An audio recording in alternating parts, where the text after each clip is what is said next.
চট্টগ্রামের পতেঙ্গায় লাল দিয়ার container terminal নির্মাণ ও পরিচালনার দায়িত্ব পাচ্ছে ডেনমার্কের প্রতিষ্ঠান এপিএম টার্মিনালস। পাবলিক প্রাইভেট পার্টনারশিপের আওতায় টার্মিনাল নির্মাণে $550 মিলিয়ন বিনিয়োগ করবে প্রতিষ্ঠানটি। বিকেলে রাজধানী ফরেন সার্ভিস একাডেমিতে সংবাদ সম্মেলন করে এমন তথ্য জানিয়েছেন বাংলাদেশ বিনিয়োগ উন্নয়ন কর্তৃপক্ষ বিডার নির্বাহী চেয়ারম্যান চৌধুরী আশিক মাহমুদ বিন হারুন। তিনি বলেন, টার্মিনাল নির্মাণে প্রতিষ্ঠানটির পক্ষ থেকে সাইনিং মানি হিসেবে দেওয়া হবে $250 কোটি। টার্মিনাল চালু হলে বন্দরটির কন্টেইনার হ্যান্ডেলিং সক্ষমতা 8 থেকে 10 লাখে উন্নীত হবে, যা বর্তমান সক্ষমতার তুলনায় প্রায় 44% বেশি। বিডার চেয়ারম্যান বলেন, টার্মিনালটি 2029 সাল নাগাদ চালু হওয়ার প্রত্যাশা করা হচ্ছে।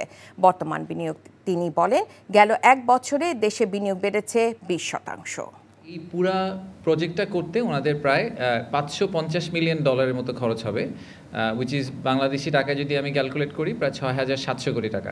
তো এই 6,700 কোটি টাকা পুরাটাই আসলে এপি মোলার ওনাদের থেকে দিবেন। বাংলাদেশ সরকার এখানে কোনো খরচ হবে না। যে বাংলাদেশের মতো এরকম ইকোনমিক ক্রাইসিসের ভিতর দিয়ে কোনো দেশ যাওয়ার পরে সাধারণত এফডিআই অনেক ড্রপ করে, কিন্তু সেক্ষেত্রে আমরা দেখেছি যে গত বছরের তুলনায় একই সময়ের সাথে কম্পেয়ার করলে এফডিআই শতকরা 20 ভাগ বেড়েছে।